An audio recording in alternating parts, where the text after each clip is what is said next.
Hello and welcome back to Sew April. So this is hashtag Friday Sews.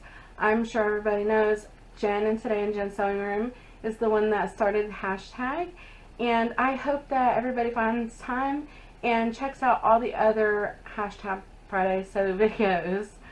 I haven't been on in a few weeks, and my last probably two videos have been kind of short because I've been having a lot of personal stuff going on and I didn't really know how to talk about it or know if I should say anything. And I talked to my husband and he said, you know, it's up to you, he said, but this is a circumstance and, you know, you can go ahead and say. So I will go ahead and mention the personal stuff at the end as per usual with the Friday Sews. First, I will go ahead and show a few things that I have made the last few weeks. I have not had the energy or strength to do all this in 1 week. So this is what I've been slowly trying to get to do. Now, if you remember, I wanted to make those striped pants, and they were going to be a mashup between the Ellie and Mac pants with the Urban legs, and then the bottom half was going to be the 5 out of 4 Zen pants. I thought it would give it more of a flared leg on the end, and it didn't. They basically fit just like regular leggings, and that's not good for my knees with stripes. So this is what they look like. I did not even try to pattern stripe, and I think it kind of tried to line up, so I thought that was funny. I did put the elastic, the clear elastic in the top part here, so that way it holds better on my waist. I did not do any of the pockets because I was a little disappointed after I put them on that they were basically like leggings. And the problem I have with stripes is the fact that I have, I guess the term would be like knock knees. So when I stand, my knees hit like this, and then my feet like go out like that where my calves are. So I'll go ahead and insert a picture of this to show you what it looks like. I think I have a picture, yeah. So I'll insert a picture and you'll kind of see. Now, super comfy. I really love them. They are made of that DTY, so they're pretty thin. Great for leggings. So I think my plan is to wear tall boots with them, because then the stripes will just be going a little bit toward the knee and they won't be quite as noticeable. So I think that's going to be my plan with those. Then I went ahead and, remember I said this is going to be great for leggings. That pattern right here, I did go ahead and make the Urban legs out of those. So they're comfy. I just need to cut the length off because apparently the length's too long for me. And then this one, remember I said it didn't quite have as much stretch as I wanted it. I wanted it to be a little bit more baggy, more like pajama pants. These were the Nightmare Before Christmas one I got at Joann Fabrics, and I went ahead with this one. I just did a elastic in the band, so yeah, so if you see there's elastic on this. So yeah, these were another pair of the Urban legs, and like I said, since they didn't have as much stretch, I just added a little bit onto the pattern. So there's those. And then the shirt I'm wearing, I wanted to use it to make pajama shirt or pajama pants and a t-shirt or a nightgown, and I thought, oh, I found the perfect pattern. So this is Sageville Patterns, and this shirt is called the Hazelnut. And I did have a slight problem, but I fixed it because last year I made the Georgian Ginger, I think it's the 40K t-shirt that's free or something, and I really liked the way that she had the cuffs. So let me show the shirt. And it's that purple star, and then the cuffs, let's see if I can get out of the angle. It's like a long cuff, which I did extend it. I did the scoop neck, which I never really do scoop neck, and I kind of like it. I think it's nice. If I make another one, I'll try the regular neck, because that is kind of a lot of area showing, so we'll see how that goes. The reason I had to make the cuff a little bit longer is because when I put the pattern on the material for the shirt, okay, for one, I wanted it to be big and baggy, so I upsized. I think I made a 4X, and it was way too big, like way too big. And when I was sewing it up, when I put it on the thing, this sleeve was just a little bit too short, and I knew that when I cut it out, and I thought, you know, that's fine. I'll just make the cuff a little bit longer. I'm totally fine with that, and I really love the way that the style of it looks. The problem with the cuff was their cuffs are designed, see, I have it tapered. Their cuffs are designed to come out and just be like a regular cuff. I did not want that. I wanted it slimmer. So basically, instead of it being a straight up and down cuff, you like, see if I can get my hands together, you curve it in and then go out, and the end part is where your wrist is. So yeah, that's how I ended up doing that. And like I said, I had to make them a little bit longer, which I love the length. I love it. I love the shirt. The one thing you have to remember, and I'm glad I remembered it right away, is their patterns, well, with this shirt anyways, the seam allowance is 1/2 inch. This is why the neck looks a little bit off, because I used a 1/4 inch on that and not the 1/2 inch. That's the only place I messed up on the 1/4 inch part. The rest of it I did 1/2 inch, and it was fine, but like I said, it was way too big, and so I actually took it down. It's probably like a size 2X in their patterns, because I think I took off about 1/2 inch on both sides. So yeah, anyways, I totally love it, and I definitely want to make more, and I'm really excited about that. Okay, so another thing that I've been doing is, if y'all remember my oldest daughter's quilt, they're leaving off in the military in the next week or so. And remember, I wanted to go ahead and make her quilt where it had free motioning on it, and I had never done the free motion on my Juki until the other day. So I have to wash it to get the blue line out, but you can kind of get the idea of some of my feathers that I put on there. And I sewed the pieces together, and yeah, it's not perfect, you know, but I got that all taken care of.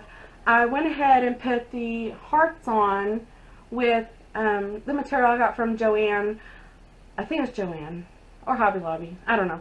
Anyways, what I did with that was I just did a heat and bond light.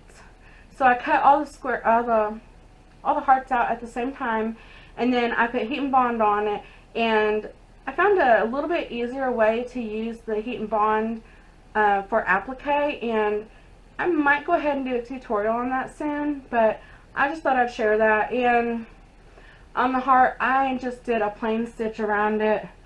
I didn't do anything fancy. Like I said, this quilt's like 30 years old, almost, well, probably about 25, and for her childhood memory, she just wanted it basically tacked together. The butterfly is put back together, and like I said, I have all the hearts on it now. I will do a video when I completely finish it, but I thought I would go ahead and show you all the progress. I think it turned out pretty good.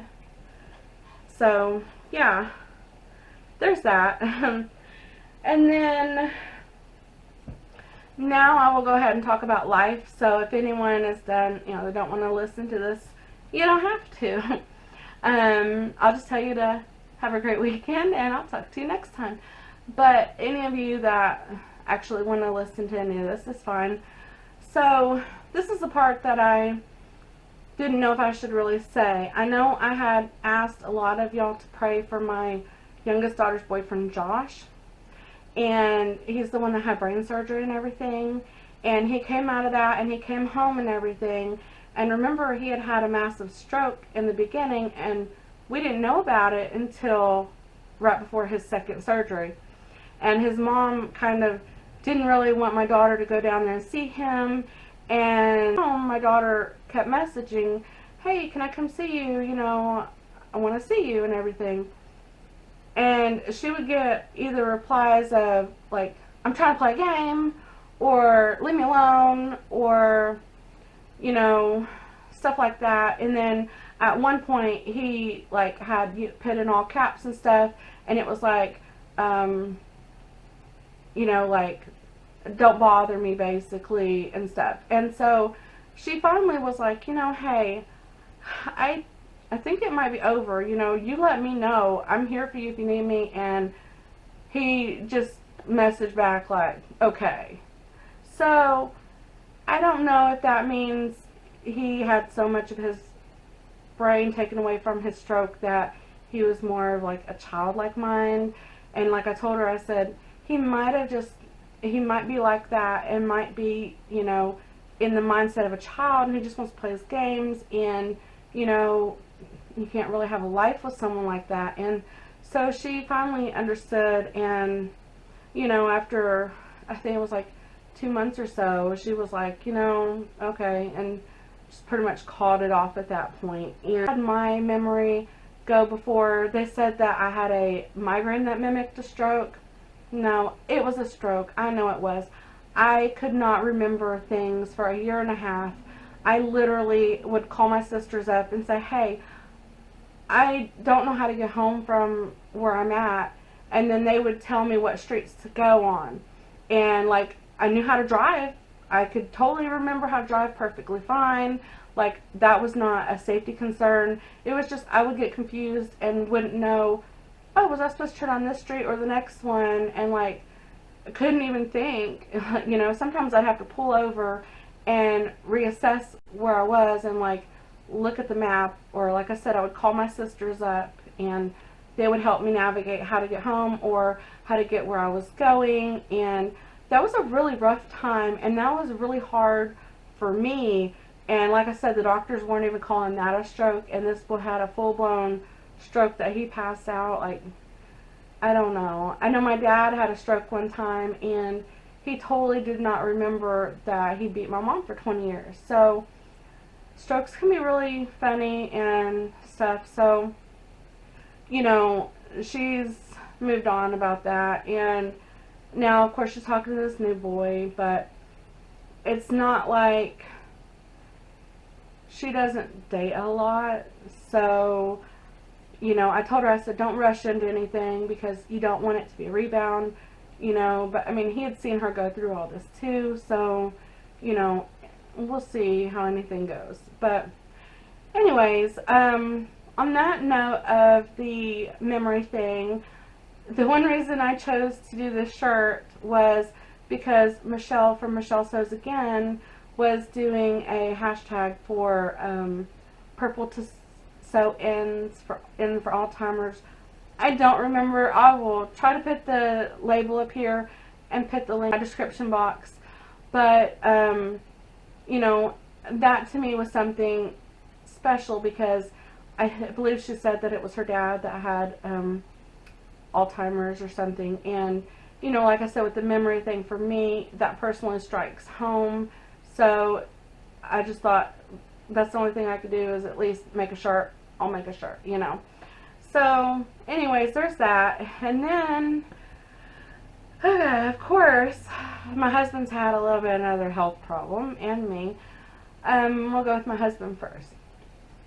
So he ended up getting tonsillitis, and I took him to the doctor, and right before he had the tonsillitis, he had this like bump on his back. Now he's had the bump on his back for like a year, and it just got bigger and bigger and bigger. And the doctor saw it, and he was like, oh, it's something rather cyst. I don't remember what he called it. He said, you can't just pop it and let it be done. You have to like do it a certain way. And so he scheduled up a surgery to cut it out of my husband's back.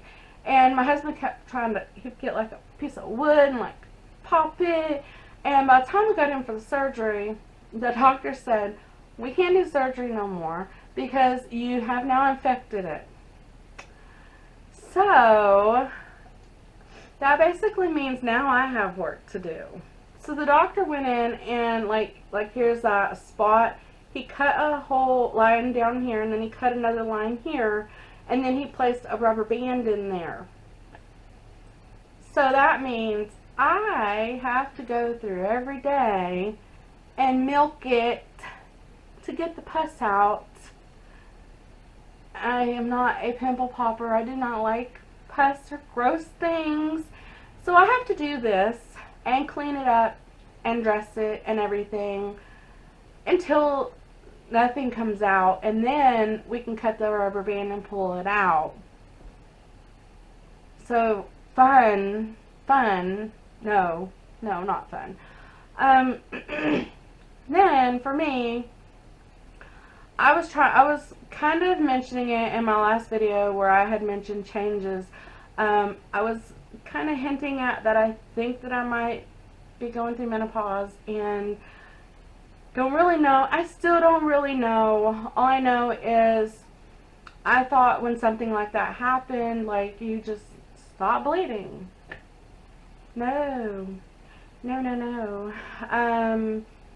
I think after like 20 days or so, I went to the hospital, and apparently they don't check your iron, even though I told them, hey, I was anemic before, this is not good. Nope, don't check your iron. Went to the clinic because when my husband got his tonsillitis, I caught it from him. So, yeah, I've just been really super. And then when I was at the clinic, they actually told me I had a choice to be seen for one or the other. I was like, really? You're going to make me choose? They said, yeah, you have to choose. And I said, okay, well, let's see. I know I have tonsillitis. I have white bumps on my throat. And let's see, if you have infection, it can go to your heart and you could die. So, yeah, I guess I'm going to get that seen. And then I went ahead and I've scheduled appointment with my doctor. So now I have a well woman's checkup this next week. So hopefully we'll figure out what's going on. They've been putting me on this pill, Provera. It's basically like a birth control, and it's still not helping. So yeah, we'll see. I don't like to ask for prayers, but if y'all could please pray for me, I really would appreciate that. Let's see. Then, oh, tomorrow, which I only put this shirt on for the video because I'm wearing this tomorrow, we are having our family dinner. Thanksgiving and Christmas is going to be kind of off since my daughter's moving off in the military and everything. So I told everyone, hey, I want to have a dinner. You know, she was really upset that she wasn't going to have a dinner with us. So I said, you know what, we're going to have a dinner before you leave. And so we're having our dinner tomorrow, and I'll be wearing this tomorrow. So, yeah, I'll be excited and happy to be able to spend time with all my family. So I will call that a great day. And yeah, I hope everybody's had a little bit better time. I keep buying fabric because I've been trying to motivate myself, but then again, trying to take it easy because I need to take care of myself. So, needless to say, when I start feeling better, I will be sewing up a lot of stuff. So, I just did a fabric haul video, which will be going up soon, and yes, I have more coming. So, no, I have no more room for fabric anymore. None. I have no idea where this stuff's going to go at all. I'm totally topped out. So, I hope everybody has a good time. I hope you have a very blessed weekend. This was actually a hard video for me, so didn't know if I should really put it out there, but I thought I've always been honest with y'all, and you know, I would want someone to let me know what was going on. So yeah, like I said, I have a great weekend. Find time to sew something, and you know, just spend time with your family, and check out all the other #Fridaysews, and I will catch you next time. Bye.